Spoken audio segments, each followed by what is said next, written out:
أشهد أن محمد رسول الله۔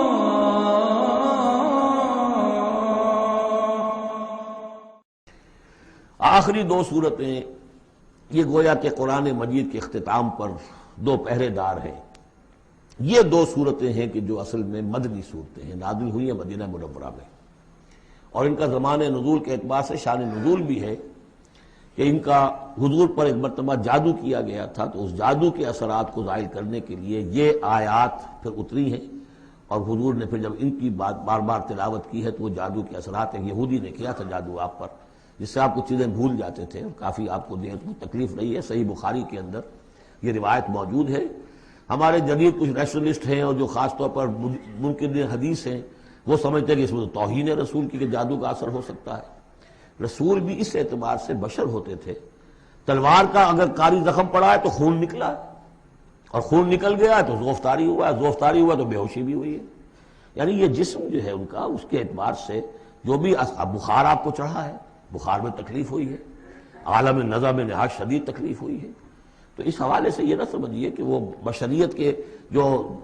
لوازم ہے وہ ختم ہو جاتے ہیں، لیکن اللہ تعالیٰ کی طرف سے انہیں ایک مقام ملا ہے، ایک عصمت ملی ہے، ایک بزرگی ہے، وہ اپنی جگہ پر ہے۔ تو جادو کا وہ واقعہ بالکل صحیح ہے جو ہوا ہے، لیکن اس کے لیے اب یہ دو صورتیں ہیں، اور یہاں خاص طور پر نوٹ کر لیجئے کہ یہ معوذتین، یہ ایک صورت بھی ہو سکتی تھی، لیکن قرآن حکیم میں جو عام مزاج ہے کہ صورتیں جوڑوں جوڑوں کی شکل میں ہے، تو دو حصوں میں تقسیم کر دیا۔ اور اس کی تقسیم کیا ہے؟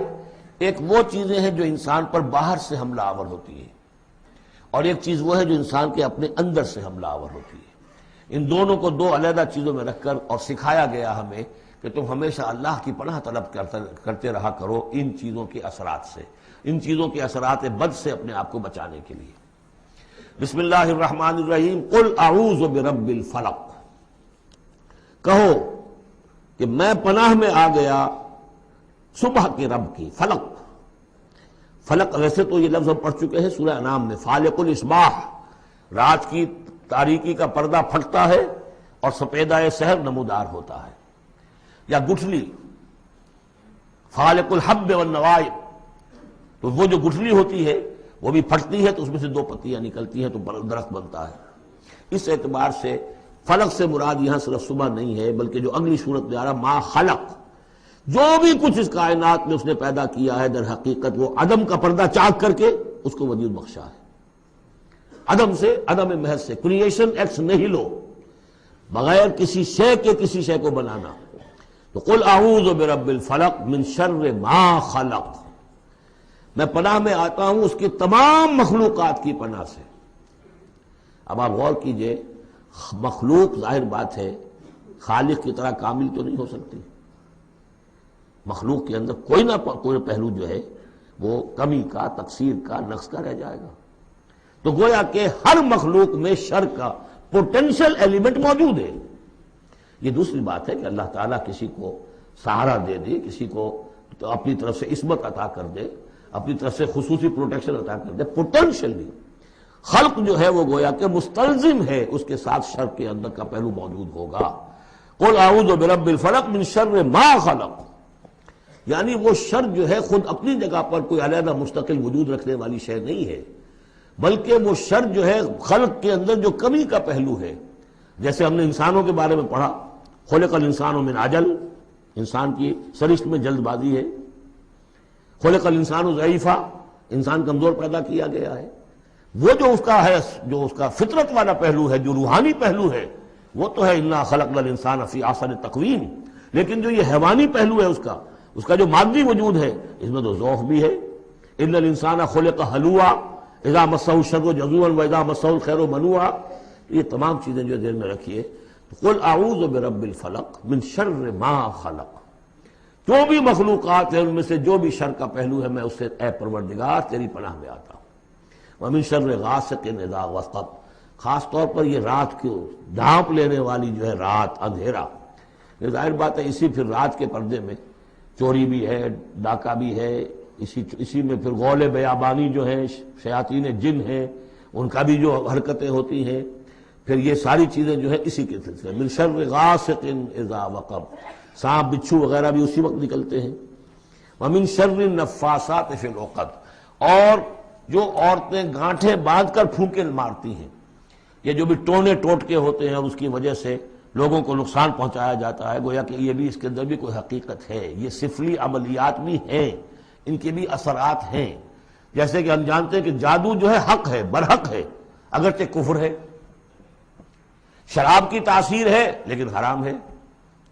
کچھ نہ کچھ حقیقت ان لکیروں میں بھی ہے، لیکن ہمیں روک دیا گیا کہ ان کے چکر میں مت پڑو۔ یہ جو منجمی ہے، نجوم کی حرکت، اس میں بھی کچھ نہ کچھ حقیقت ہے لیکن روک دیا گیا۔ تو کسی چیز کا ہونا بالفعل یہ اور شے ہے، لیکن اس کا جائز ہونا یہ اور شے ہے۔ تو بالفعل یہ عملیات ہیں جیسے اچھے اعمال ہیں، اور ان کو جو ہے کوئی اچھے اوراد ہیں، اچھے وظائف ہیں، تو ان کے کچھ اثرات جو ہیں اچھے ہو سکتے ہیں۔ اسی طریقے سے اس قسم کی چیزوں میں جادو کے جو کلمات ہوتے ہیں ان کی بھی تاثیر ہے، اور وہ جو عورتیں جو ہے وہ جادو کرتے ہوئے، جس کو ہم کہتے ہیں کہ وہ تعویذ گنڈا وغیرہ جو ہوتا ہے، پھر وہ اس میں پھونکے مارتی ہیں، تو اللہ تعالیٰ سے میں ان کے شر سے بھی پناہ چاہتا ہوں۔ وَمِن شَرِّ حَاسِدٍ إِذَا حَسَدَ، اور حسد کرنے والے کے شر سے بھی میں اللہ کی پناہ طلب کرتا ہوں جبکہ وہ حسد اپنا استعمال کرے۔ اگر حسد ہے دل کے اندر ہے تو بات اور ہے، حسد کو بروئے کار لائے وہ، اور وہ انسان کے درپے ہو جائے اس حسد کی وجہ سے اس سے کوئی نقصان پہنچانے کو، اور اسی کے تابع ہے عین، العین حق، کہ اگر انسان اس حاسدانہ نگاہ سے کسی کو دیکھتا ہے اس کے بھی اثرات ہوتے ہیں، اور اس دیکھنے کے بھی کچھ برے اثرات جو ہیں وہ ظاہر ہو جاتے ہیں۔ تو یہ تمام چیزیں اپنی جگہ پر ہیں، لیکن ان سے پناہ کرنے کے لیے آپ لمبے چوڑے کوئی اور سلسلوں میں نہ پڑیں، یہی معوذتین اللہ نے جو محمد رسول اللہ کو تلقین فرمائے، سارا دار و مدار ان پر ہونا چاہیے۔ تعوذ کرتے رہیں، اس لیے کہ ہم پڑھ چکے ہیں سورہ بقرہ میں کہ حضرت سلیمان کے زمانے میں جنات جو تھے انہوں نے یہ سارے کام شروع کیے تھے، اور لوگ ان سے سیکھتے تھے جادو ٹونا، اور آج بھی نقش سلیمانی کے نام سے بکتے ہیں اس قسم کے جو بھی تعویذات ہوتے ہیں، اور وہ ایک دھندا بنا ہوا ہے۔ تو اس کو لوگوں نے سیکھا، اور وہ لوگ جو ہے آج بھی ہمارے ہاں یہ چیزیں چل رہی ہیں، لیکن یہ چیزیں حرام کی گئی ہیں، اور کہا گیا ہے کہ کوئی کسی کو نقصان نہیں پہنچا سکتا جب تک کہ اللہ کا اذن نہ ہو۔ اگر یہ یقین انسان کے دل میں ہو تو پھر اسے کوئی نقصان نہیں ہوگا۔ اور ویسے تو یہ ہے کہ تکلیف اللہ کی طرف سے کسی وقت آ سکتی ہے، بغیر اس کے کہ کوئی اور آپ کو پہنچائے، اللہ کی طرف سے خود بھی آ سکتی ہے۔